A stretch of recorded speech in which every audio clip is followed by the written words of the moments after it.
Assalamualaikum warahmatullahi wabarakatuh. Halo Sobat Minkop semuanya, apa kabar? Semoga Sobat Minkop semuanya ada dalam keadaan sehat walafiat. Oh iya, terima kasih sudah menonton di video podcast Komunsil kali ini. Tentunya di podcast kali ini akan membahas hal yang seru banget untuk dibahas di kalangan mahasiswa, yaitu tentang mengapa mahasiswa menjauh dari organisasi. Tentunya di video kali ini Minkop tidak sendirian karena Minkop ditemani oleh Ketum. Halo. Halo, boleh langsung perkenalkan diri dan sapa Sobat Minkop. Oke, halo teman-teman. Kenalin, saya Ilham. Di sini saya sebagai Ketua Umum Kopmonsil periode 2024 Kabinet Jaga Dita. Oke, terima kasih Ketum sudah hadir di acara podcast Kopma Unsil kali ini. Oh ya teman-teman, jangan lupa ya untuk terus ikuti keseruan Kopma Unsil di media sosial @kopmaunsil. Dan jangan lupa subscribe di YouTube channel Kopma Unsil. Oke, untuk mengefektifkan waktu langsung saja kita tanya Ketum terkait dengan pembahasan yang sudah kita jalankan nih. Menurut Kak Ilham, apa sih penyebab utama mahasiswa menjauh dari organisasi? Oke, penyebab mahasiswa menjauh dari organisasi ya. Ini merupakan salah satu topik hangat tentunya ya yang jadi perbincangan Betul. di semua kalangan organisasi mahasiswa karena kita sadar betul gimana dampak dari penurunan minat berorganisasi mahasiswa itu sendiri. Kita jadi kesulitan mencari kader dan juga lain-lain. Nah, adapun kalau kita bicara soal penyebab, menurut saya ini disebabkan karena adanya pergeseran orientasi ataupun sudut pandang mahasiswa terhadap organisasi kemahasiswaan itu sendiri. Nah, kalau misalkan zaman dulu, mahasiswa itu lebih berorientasi terhadap proses, bagaimana mereka berproses, sehingga mereka yakin bahwasannya ketika mereka sudah berproses di kampus melalui organisasi kemahasiswaan ini sendiri, nantinya mereka akan mendapatkan hasil yang tidak akan mengkhianati proses itu sendiri. Tapi sekarang generasi Z itu biasanya lebih berorientasi terhadap hasil kayak gitu teman-teman. Nah, kalau bicara organisasi mahasiswa kan ya hasilnya itu nggak akan instan kita dapatkan secara langsung tentunya karena organisasi mahasiswa ini kita bicaranya investasi jangka panjang. Jadi memang gitu ya selama kita berproses kita nggak akan merasakan langsung manfaat dari proses itu sendiri, tapi insya Allah di masa yang akan datang apa yang sudah kita lakukan di organisasi kemahasiswaan ini itu akan terasa karena apa ya disadari ataupun enggak gitu ketika kita terbiasa dengan permasalahan-permasalahan yang ada di internal organisasi, ini akan mengasah bagaimana cara kita memecahkan permasalahan atau biasa disebut dengan problem solving ya kalau sekarang kayak gitu. Iya, oke. Terus bagaimana Kopma Unsil dapat memenuhi kebutuhan dan harapan mahasiswa saat ini, Tom? Oke, kalau kita mulai masuk ke Kopmaunsil berarti ya Iya. teman-teman. Nah, di Kopmaunsil ini sendiri kita berbeda dari organisasi-organisasi lain karena kita di sini selain sebagai unit kegiatan mahasiswa, kita juga sebagai koperasi tentunya ya, korporasi yang mempunyai badan hukum. Nah, tempo hari saya melihat postingan di Instagram Kementerian Koperasi Indonesia. Nah, ternyata koperasi mahasiswa ini mulai menjadi sorotan di Kementerian Koperasi. Nah, di sana dijelaskan bahwasannya koperasi mahasiswa ini selain tempat untuk belajar berorganisasi, kita juga belajar mengelola sebuah bisnis dan juga berwirausaha. Benar banget teman-teman, salah satunya di Kopongsil ini sendiri, kita akan belajar bagaimana cara kita mengelola sebuah perusahaan dalam skala miniatur tentunya ya, dalam skala kecil gitu, bagaimana kita mengelola bisnis mulai dari perencanaan, pengelolaan, pengontrolan, dan juga manajemennya. Ini semua dikelola secara langsung oleh mahasiswa tanpa ada campur tangan dari pihak profesional kayak gitu. Iya. Tapi nih yang ada di mahasiswa tuh koperasi tuh kayak udah isinya tua-tua gitu kan ya, itu yang ada di stigma teman-teman mahasiswa kita khususnya. Nah, apakah emang Kopma itu masih relevan di era digital ini? Gini, kalau bicara soal koperasi yang sudah tua, stigma-stigma seperti itu, tentunya menurut saya bukan hanya di mahasiswa ya, di kalangan masyarakat umum juga stigma terhadap koperasi itu memang seperti itu teman-teman. Nah itu tuh menurut saya karena dampak dari kurangnya penginformasian dari pihak-pihak koperasi itu sendiri ya. Jadi orang yang mempunyai stigma seperti itu sebenarnya adalah orang yang tidak tahu koperasi itu bagaimana Betul sebenarnya, betul. bagaimana koperasi dikelola, bagaimana koperasi dijalankan, dan juga apa saja sih benefit yang ada di dalam koperasi. Nah, kalau bicara soal relevan atau enggak koperasi mahasiswa dengan era digitalisasi, tentunya ini tergantung, menurut saya tergantung bagaimana SDM ataupun pengelola koperasi itu sendiri membawa koperasi ini ke arah mana. Nah, di era digitalisasi ini sendiri, terkhusus di Kopma Unsil, alhamdulillah tahun ini itu ada pembentukan bidang baru yang memang secara khusus mengelola digitalisasi koperasi. Nah, fungsinya apa? Fungsinya itu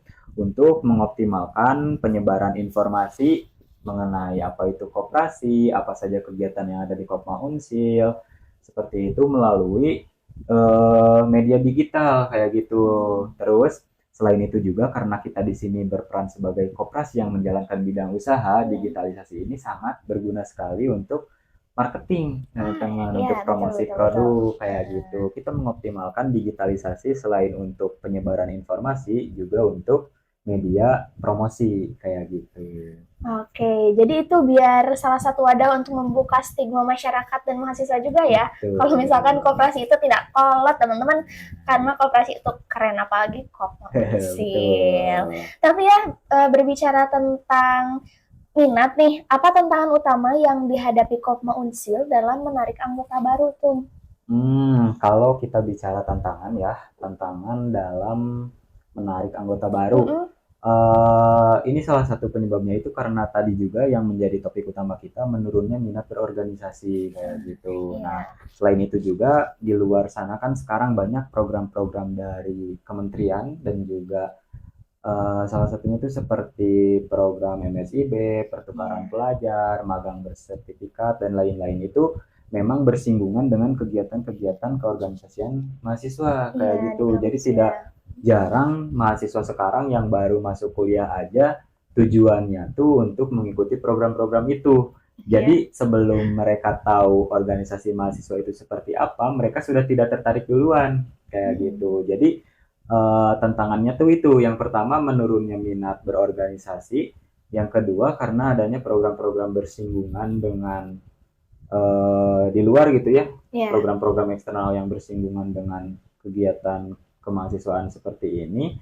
Kemudian selain itu juga karena apa ya, sekarang tuh mahasiswa tuh cenderung nggak mau ribet gitu ya, betul pengennya tuh banget sih kuliah, ya. belajar, masuk kelas, pulang, ngerjain tugas, udah aja gitu. Nah, Kupu-kupu ya nah, teman-teman. itu kupu-kupu kuliah pulang. Tapi apakah tidak mengikuti organisasi salah? Menurut saya tidak. Jika Iya, memang mereka semua punya tujuan lain seperti mengikuti program-program di luar sana.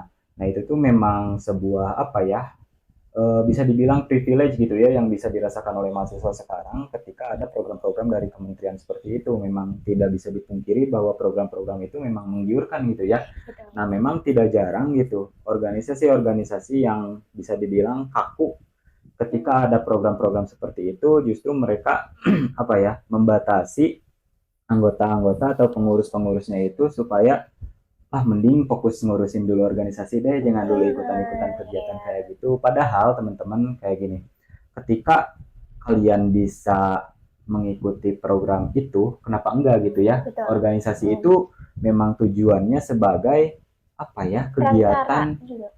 gitu, bukan kegiatan utama kita kuliah. Tapi kalau misalkan program-program itu kan memang mendukung kegiatan akademik juga Iya, ya. betul. Tapi ketika berorganisasi kita bicaranya soal soft skill. Jadi Hmm. ketika kita bisa melakukan keduanya, kenapa harus ada pembatasan bahwa kamu jangan dulu ikutan program itu, eh, tetapi lebih fokus aja di organisasi kayak gitu. Itu merupakan salah satu pikiran kolot yang ada di organisasi mahasiswa gitu ya. Hmm. Nah, di sini di Kopma sendiri menurut saya ketika memang ada teman-teman yang pengen ikutan program-program seperti itu, kita tidak membatasi gitu ya. Silakan saja ikuti, bahkan kita akan mensupport apabila memang Iya. ada yang bisa kami bantu di sini, entah itu berupa link ke Kementerian Koperasi. Bahkan di sini kemarin saya setelah berbincang dengan pihak Dinas Koperasi Kota Tasikmalaya, mereka Hmm. sangat terbuka jika memang ada anggota Kopkonsil yang ingin magang di dinas koperasi kayak Oh, gitu.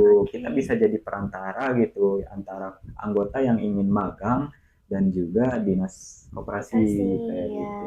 Jadi Koma itu teman-teman tidak membatasi kalau misalkan kalian ikut organisasi AYO, bahkan kemarin juga ikut kementerian yang dari Kemendikbud apa P2MW ya. P2MW betul. Kita Nah, support juga, kasih kita bimbingan. betul.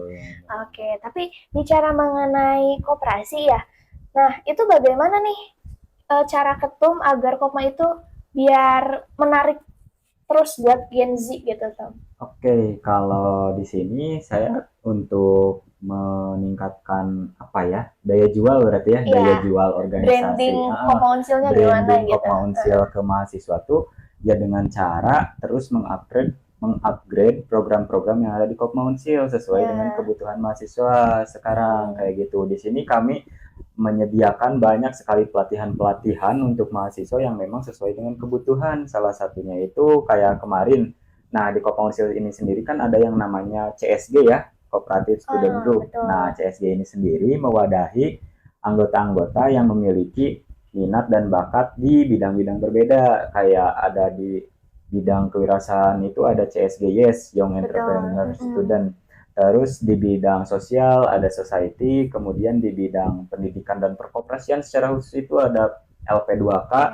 kemudian yang berminat di bidang desain dan juga jurnalistik itu ada di CSG GDCOM, dan yang terakhir ada yang di bidang olahraga dan seni itu ada Inkres. Nah, di setiap CSG ini memiliki pelatihan-pelatihan sesuai dengan minat dan bakatnya, kayak pelatihan kewirausahaan, penulisan bisnis plan, terus pelatihan olahraga, pelatihan seni, pelatihan desain, public speaking, dan Iya, lain-lain itu ada betul. di sini gitu. Oke, tapi bicara mengenai keuntungan ya, tadi kan emang bener banget, apalagi kita sebagai mahasiswa pasti nyari benefitnya apa gitu. Nah terus nanti kita kalau misalkan ada orang baru yang tahu koperasi udah terbuka nih bahwa koperasi itu tidak kolot gitu ya.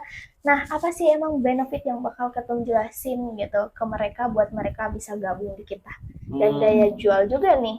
Oke, kalau benefit ya Iya, tentunya benefit. dengan banyaknya program yang kita sediakan, benefit yang saya tawarkan adalah apapun yang kalian butuhkan di Kopmonsil, kita sediakan, kita Yes. fasilitasi, Betul, dan betul, betul. juga kita terbuka gitu terhadap aspirasi. Apabila memang ada hal-hal yang belum kita fasilitasi, silahkan aspirasikan kepada kita, insya Allah kita akan fasilitasi. Nah, kemudian ada pun benefit-benefit lain yang akan ditawarkan Kopmonsil. Menurut saya, jika anggota yang berminat di bergabung gitu ya, bergabung di kepengurusan, mereka akan mendapatkan ilmu manajemen bisnis, manajemen Betul. organisasi. Selain itu juga, nah, Kopmensil ini bisa dibilang satu-satunya organisasi yang memiliki manfaat berupa uang gitu ya. Ada Hmm, insentif teman-teman kayak gitu. iya. Bagi pengurus ada insentif, bagi anggota ada SHU. SHU, iya, Ya. bagi anggota ada SHU berjalan kayak gitu. SHU itu Oh, apa sih? Nah, SHU ini ya. sisa hasil usaha teman-teman, keuntungan dari koperasi yang berasal dari transaksi-transaksi anggota itu Mm-mm. sendiri nantinya akan dikembalikan ke anggota lagi kayak gitu. Jadi dari Oke. anggota untuk Untuk anggota anggota demi kayak kesejahteraan gitu. anggota. Kayak Wow, gitu. emang keren banget sih ini. Semoga bisa membuka pemahaman sobat Minkop semuanya ya terkait Betul. dengan koperasi. Jadi di Kopmunsil tentunya tidak akan membatasi anggota semuanya untuk terus berkarya ya tuh. Betul. Bahkan kalau misalkan ada apa-apa kita support, mau ikut lomba kita support, Betul. mau ada konsultasi bisnis juga kita support ya tuh. Betul. Masya Allah. Oke. Terima kasih Ketum untuk Sama-sama, waktunya. Menko. Mudah-mudahan apa Hmm. yang sudah disampaikan bisa bermanfaat buat teman-teman semua. Dan saya tunggu di Kopmensi. Oke, sampai jumpa di video selanjutnya. Wassalamualaikum warahmatullahi wabarakatuh. Bye bye.